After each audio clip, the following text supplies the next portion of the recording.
வணக்கம். நீங்கள் இணைந்து கொண்டிருப்பது துளிரின் இரவு நேர பிரதான செய்திகளுடன். முதலில் தலைப்புச் செய்திகள். பிள்ளையான் கூறியதால் ரவிராஜை கொன்ற சம்பத் மீண்டும் திடீர் திருப்பம். ஆசிரியர் இடமாற்றத்தில் முறைகேடு, வடமாகாண பொதுச்சேவை ஆணைக்குழு முன் போராட்டம். இலங்கைக்கான விமான சேவைகளை அதிகரிக்கும் வெளிநாடு. 600 அத்தியாவசிய பொருட்களுக்கான விலைகள் குறைப்பு, மக்களுக்கு மகிழ்ச்சி தகவல். சமகால அரசியல் நிலைப்பாடு தொடர்பில் ஐநா சபை பிரதிநிதியுடன் கலந்துரையாடல். விமானச்சீட்டுகள் தொடர்பில் விடுக்கப்பட்டுள்ள எச்சரிக்கை. இலங்கையில் பெரும் ஆபத்தில் 5000 பேர், வெளியாகிய அதிர்ச்சி தகவல். தொடர்பென விரிவான செய்திகள். தமிழ் தேசிய கூட்டமைப்பின் முன்னாள் நாடாளுமன்ற உறுப்பினர் நடராஜா ரவிராஜ் படுகொலை வழக்கில் முன்னாள் காவல்துறை அதிகாரியான சம்பத் மனம்பேரி முக்கிய சந்தேக நபராக அடையாளம் காணப்பட்ட பின்னணியில் மீண்டும் அந்த வழக்கு விசாரணைக்கு எடுத்துக் கொள்ளப்பட்டது. குறித்த வழக்கு இன்று விசாரணைக்கு எடுத்துக் கொள்ளப்பட்ட நிலையில் தகவல்களை சட்டத்தரணி மதிசுதன் ஜெயகிருஷ்ணன் வெளிப்படுத்தியுள்ளார். இந்த நிலையில் குறித்த கொலையின் சூத்திரதாரிகளாக பிள்ளையானின் சகாக்களும் உள்ளடங்குவதாக குறிப்பிட்ட அவர், இது தொடர்பான வழக்கு விசாரணைகளுக்கு முக்கிய சாட்சிகள் அடையாளம் காணப்பட்டுள்ளதாகவும் தெரிவித்தார். மேலும் குறித்த சம்பத் மனம்பேரி பிள்ளையான் கூறியதால் ரவிராஜை கொலை செய்ததாகவும் குறிப்பிட்டுள்ள கருத்து சமூக வலைதளங்களில் வைரலாகி வருகின்றமை குறிப்பிடத்தக்கது. இந்த நிலையில் பிள்ளையானுக்கு எதிரான வாக்குமூலங்கள் உறுதியாகி வருவதாகவும் தெரிவிக்கப்பட்டுள்ளமை குறிப்பிடத்தக்கது. வடக்கு மாகாணத்தில் 2026ஆம் ஆண்டுக்கான ஆசிரியர்களின் வருடாந்த இடமாற்றங்களை நடைமுறைப்படுத்துவதில் நிலவும் நிர்வாக குறைபாட்டினை சுட்டிக்காட்டி இலங்கை ஆசிரியர் சங்கம் போராட்டத்தை முன்னெடுத்துள்ளது. இந்த போராட்டமானது இன்றைய தினம் வடக்கு மாகாண பொதுச்சேவைகள் ஆணைக்குழுவுக்கு முன்பாக இடம்பெற்றுள்ளது. மாகாண கல்வி திணைக்களம் பரிசீலனை செய்யாது மீண்டும் ஒரே ஆசிரியர்களுக்கே இடமாற்றம் வழங்க தீர்மானித்துள்ளதாக தெரிவித்து ஆசிரியர்கள் பலர் கூடியிருந்த சில பதாதைகளை தாங்கியவாறு போராட்டத்தை முன்னெடுத்தனர். அத்துடன் ஏற்கனவே கஷ்ட பிரதேசங்களில் பணிபுரிந்தோர், நோய்வாய்ப்பட்டவர்கள் மற்றும் குடும்ப சூழல் காரணமாக தூர இடங்களுக்கு செல்ல முடியாதவர்கள் என பல ஆசிரியர்கள் இந்த போராட்டத்தில் கலந்து கொண்டனர். இவர்கள் தமது பிரச்சினைகள் தொடர்பில் மாகாண கல்வி திணைக்களத்துக்கு மேல்முறையீடு செய்தும் அந்த முறைப்பாட்டினை பொதுச்சேவைகள் ஆணைக்குழுவுக்கு மாகாண கல்வி திணைக்களம் வழங்கவில்லை என்றும் சுட்டிக்காட்டப்பட்டுள்ளது. இதனைத் தொடர்ந்து ஆசிரியர் சங்கத்தை சேர்ந்த சிலர் வடமாகாண பொதுச்சேவைகள் ஆணைக்குழுவின் செயலாளர் ஆழ்வார் பிள்ளை ஸ்ரீ என்பவரை சந்தித்துள்ளமை குறிப்பிடத்தக்கது. இஸ்தான்புல் கொழும்பு இடையிலான விமான சேவைகளை அதிகரிப்பதற்காக துருக்கி ஏர்லைன்ஸ் அறிவித்துள்ளது. அதன்படி வாரத்துக்கு மேலும் 2 கூடுதல் சேவைகள் இயக்கப்பட உள்ளன.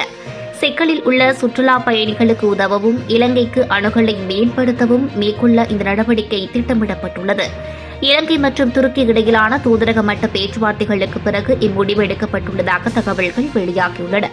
இலங்கை சிவில் விமான போக்குவரத்து அதிகார சபை தேவையான அனுமதிகளை விரைவாக வழங்கியதால் குறித்த விமான நிறுவனம் தனது சேவைகளை வலுப்படுத்த முடிந்துள்ளதாகவும் தெரிவிக்கப்பட்டுள்ளது. புதிய அட்டவணையின்படி 2026 ஏப்ரல் 5 முதல் அக்டோபர் 21 வரை நடைமுறைப்படுத்தப்படும். இதன் மூலம் உள்ளே வரும் மற்றும் வெளியே செல்லும் பயணிகளுக்கு அதிக வசதிகள் கிடைக்கும் என்றும் தெரிவிக்கப்பட்டுள்ளது.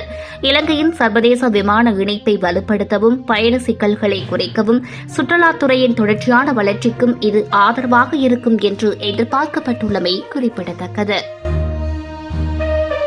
எதிர்வரும் பண்டிகை காலத்தை முன்னிட்டு பொதுமக்களுக்கு நிவாரணம் வழங்கும் வகையில் 600 அத்தியாவசிய பொருட்களின் விலைகளை குறைக்க நடவடிக்கை எடுக்கப்பட்டுள்ளதாக வர்த்தக, வாணிப மற்றும் உணவு பாதுகாப்பு அமைச்சு அறிவித்துள்ளது.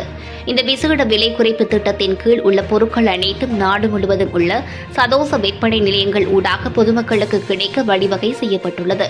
பண்டிகை காலங்களில் பொருட்களை அதிக விலைக்கு விற்பனை செய்யும் வர்த்தகர்களிடம் இருந்து நுகர்வோரை பாதுகாப்பதே இந்த திட்டத்தின் முதன்மை நோக்கம் என்று அமைச்சர் R.M. ஜெயவர்தன குறிப்பிட்டுள்ளார்.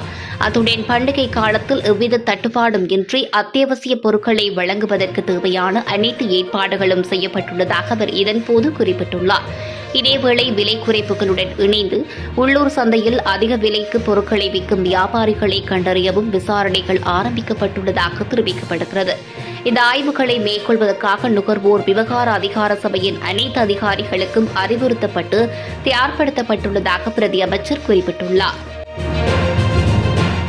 ஐக்கிய நாடுகள் சபையின் இலங்கைக்கான வதிவிட பிரதிநிதிக்கும் ஜனநாயக தமிழ் தேசிய கூட்டணியினருக்கும் இடையிலான விசேட கலந்துரையாடல் ஒன்று இடம்பெற்றுள்ளது. இந்த கலந்துரையாடல் இன்று யாழ் போஸ்ட் விடுதியில் அமைந்துள்ளதாகவும் தெரிவிக்கப்பட்டுள்ளது. இதன்போது ஜனநாயக தமிழ் தேசிய கூட்டணியின் சமகால அரசியல் நிலைப்பாடுகள், எதிர்கால அரசியல் நகர்வுகள் மற்றும் சமகால அரசியல் பிரச்சினைகள் தொடர்பாக கலந்துரையாடப்பட்டுள்ளது. இந்த கலந்துரையாடலில் ஜனநாயக தமிழ் தேசிய கூட்டணியின் இணைத் தலைவர்களான ஜனநாயக போராளிகள் கட்சியின் தலைவர் வேந்தன் மற்றும் ஜனநாயக தமிழ் தேசிய கூட்டணியின் ஊடக பேச்சாளர் ஸ்ரீஸ் பிரேமச்சந்திரன் மற்றும் வன்னி மாவட்ட நாடாளுமன்ற உறுப்பினர் செல்வம் அடைக்கலநாதன், முன்னாள் நாடாளுமன்ற உறுப்பினர் சித்தார்த்தன் மற்றும் சமத்துவ கட்சியின் தலைவர் சந்திரகுமார் ஆகியோர் கலந்து கொண்டமை குறிப்பிடத்தக்கது.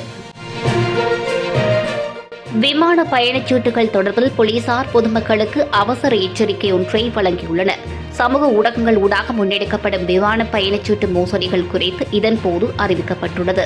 வழக்கத்துக்கு மாறாக குறைந்த விலைகள் அல்லது விசேட தள்ளுபடி விலைகளில் விமான பயணச்சீட்டுகளை வழங்குவதற்காக பொதுமக்களை ஏமாற்றி பணம் மற்றும் தனிப்பட்ட தகவல்களை திருடும் நோக்கில் இவ்வாறான போலி விளம்பரங்கள் பரப்பப்படுவதாக தெரிவிக்கப்பட்டுள்ளது.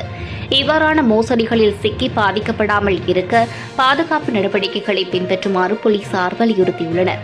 அதன்படி உறுதிப்படுத்தப்படாத அல்லது சந்தேகத்துக்குரிய இணையதள இணைப்புகளை அழுத்துவதை தவிர்க்கவும். இவ்வாறான தளங்கள் உங்களது ரகசிய தகவல்களை திருட பயன்படுத்தப்படலாம் என்றும் தெரிவிக்கப்பட்டுள்ளது.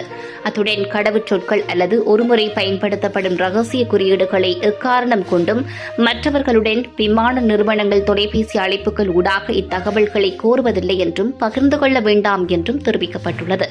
ஏதேனும் சலுகைகள் அறிவிக்கப்பட்டால் அவற்றை அந்தந்த விமான நிறுவனங்களின் உத்தியோகபூர்வ இணையதளங்கள் அல்லது உறுதிப்படுத்தப்பட்ட சமூக ஊடக பக்கங்கள் ஊடாக சரிபார்க்கவும். மேலும் பயணச்சீட்டுகளை கொள்வனவு செய்வதற்கு முன்னர் அவை பதிவு செய்யப்பட்ட மற்றும் அங்கீகரிக்கப்பட்ட பயண முகவர்கள் தானா என்பதை உறுதிப்படுத்திக் கொள்ளவும். இவ்வாறான மோசடிகள் குறித்து விழிப்புடன் இருக்குமாறும் கேட்டுக் கொள்ளப்பட்டுள்ளனர். இலங்கையில் சுமார் 5000 நோயாளர்கள் சிறுநீரக நோயின் இறுதிக்கட்டத்தில் உள்ளதாக சுகாதார மேம்பாட்டு பணியகம் குறிப்பிட்டுள்ளது. அத்துடன் ஒரு வருடத்தில் மட்டும் சுமார் 300 சிறுநீரக மாற்று அறுவை சிகிச்சைகள் மேற்கொள்ளப்பட்டுள்ளதாக பணியகம் சுட்டிக்காட்டியுள்ளது.